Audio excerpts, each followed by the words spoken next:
What's up, guys? Saturday morning, off for the weekend. Thought we might have coffee with Mr. Jeff this morning.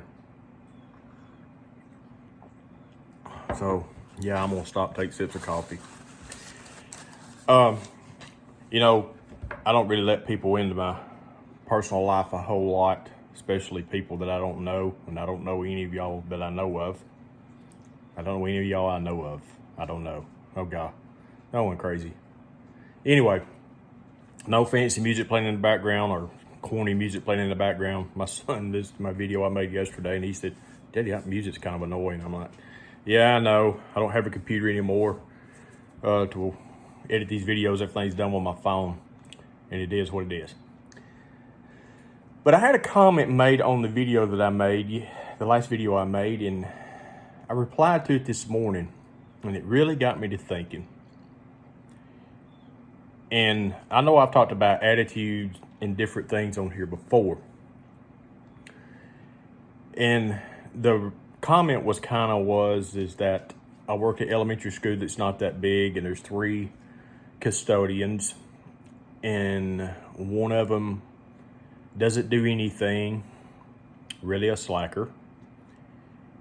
And I'm the new guy, and I don't want to rub anybody wrong.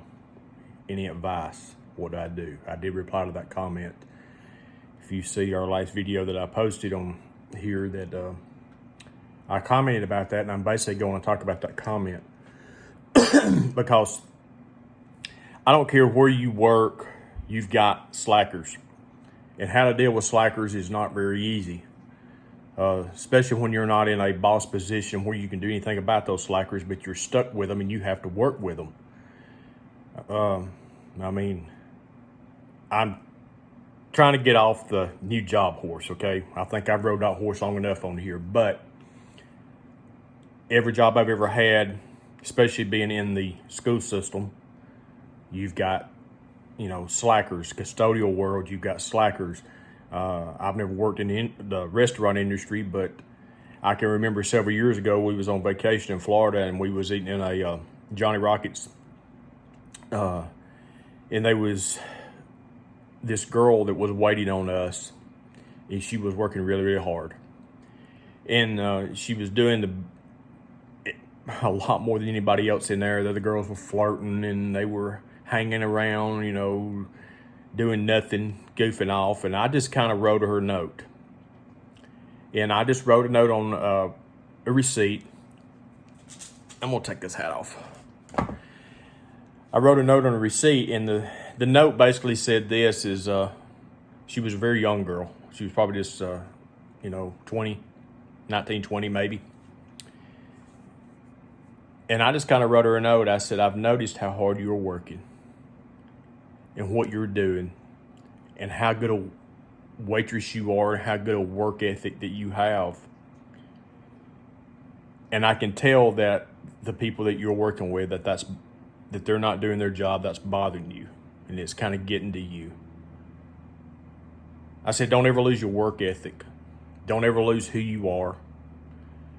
You always be the strong person. You always do what's right." And that's basically what I said. I actually have it wrote down in a journal. I keep a journal from time to time, and I have it wrote down in a journal, but it's put up somewhere, and I don't want to go dig that out and read it. But I wrote down exactly what I wrote to her. But to make a long story short, in that story there, the girl came to me when I was leaving. She said, "Sir," and she had tears in her eyes. She said, "You don't know what that done for me." Well, I'll never see that girl again. And as young as she was, if I did, I wouldn't know it. As we've aged, that's been probably 7, 8 years ago since that happened. Well, we have to adopt that attitude with ourselves. And my reply to this comment is you do what you know to do. Don't let the slackers get to you, and that's easier said than done. It's absolutely easier said than done, because there are days that we all can handle things better than we can others. We're not feeling good, or we just had enough. And I told him that, that you've got the right mind thinking that, you're the new guy and you don't want to rub anybody wrong. You don't want to do that. But the thing about it is this: why are you there? You're there to earn a paycheck. You're there to support your family. You're there, because you want to eat. You want to live indoors. And you can't let those people, take your joy away from you, I guess I could say. You have to make your mind up ahead of time. Because when I go home at night, that job is exactly what it was. It's a job. I'm going. It'll be there tomorrow when I get there. I'm leaving it there. Yeah, I may say some things to my wife, about some things that's happened, I know, or somebody. Occasionally, you can't hold all this stuff in. You need to kind of vent a little bit. But venting on the person at work is not the place to do it. Venting to other people at work is really not the place to do it, because I can tell you, if you vent at work, it will get back to the person. It makes you feel weird, uncomfortable. And if you're okay with that, that's fine, but I don't like to be that way. I cannot stand confrontation whatsoever. I try to avoid it at all costs. So I used to be one that really flew off the handle. I had a really hot temper. I've had to learn how to control that. And when people not doing what they're doing, it would just, I would say something to them. They definitely knew I didn't like it. But at the end of the day, when you go home, you lay your head on that pillow at night, you know that you've done a job. You've gave an honest day's work for an honest day's pay. You done what you were supposed to do. Now, if you got your job done, and I've said this lots of times, and you've got time on your hands to not do anything, because we all know in being a cleaner or a custodian or anything, there are times that comes when you get caught up and you have downtime. That's okay. That is fine. Enjoy it. That's one of the benefits of the job, if you have that. I've been in situations where I didn't get a lunch. I didn't get a break. And I was pushed to the edge. And that will make you even more frustrated when you don't feel like that you can take your breaks. Take them breaks, okay? We've talked about that before too.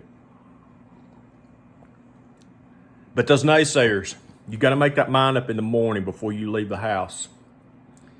Is I'm going into work today, and I know so-and-so, you're thinking in your mind they're not going to do squat. They're going to do what they done yesterday. Absolutely not much of anything, if anything at all. They're going to try to throw me under the bus. Or they're going to try to make me feel like that I'm an overachiever. I'm an overdoer. I'm a weirdo because I'm the one that wants to work. Well, you have to make your mind up in the morning that you're not going to let that affect you. I'm not saying that you're not going to feel feelings off of that, because you do. They're real. I mean, I'm not stupid. You can't stick your head in the sand and just things go away. No, we have emotions, and God created us that way, and we feel things and we see things. But we have to make our mind up in the mornings that we are not going to let that affect us as our integrity of who we are as a person, who we've set ourselves to be.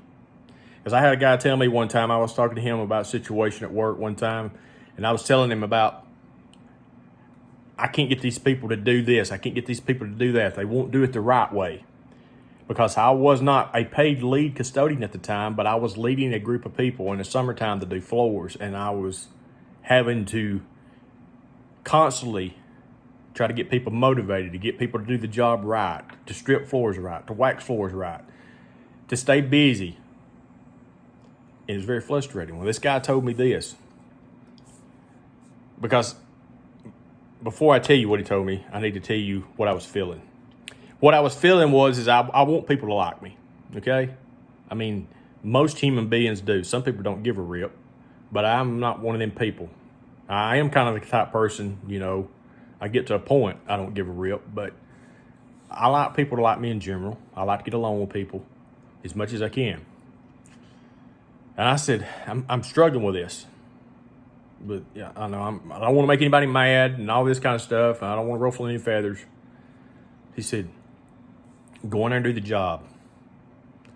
And you do those people, or you tell those people what they're to do and how they're supposed to do it. You leave here and you leave it here. You go home at night and your wife and your kids still love you. That's what you're here for, is to support your family and earn a paycheck. Don't let the naysayers drag you down. So I've tried to adopt this kind of stuff, and it's worked. Do I feel all happy and cheerful and feel like being Mr. Smiley, or try to keep my lip buttoned all the time? No. Do I always keep my lip buttoned all the time? No, I don't. Sometimes I do say something, but I try to think about my words and not just say what's on the tip of my tongue, because that gets me in a lot of trouble. So that's kind of where I'm at this morning from reading that post or that comment. It just got me to thinking.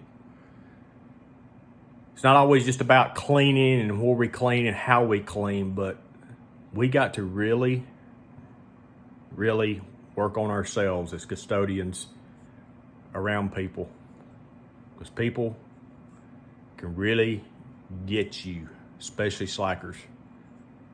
They're going to get you. But I can tell you this, you can quit being a custodian or cleaning where you are. You can move halfway across this country or across town or wherever else. They're still going to be there. You know, it's all grass. It may look greener, but it's still all grass. Y'all have a good day. I want to enjoy this cup of coffee. It's Saturday, so don't clean any floors. Don't take out any garbage unless you're at home and you need to. Enjoy your Saturday. Enjoy your weekend. Enjoy your time off with your family. Do something around the place. Work on yourself. Work on the attitude. Have a good day.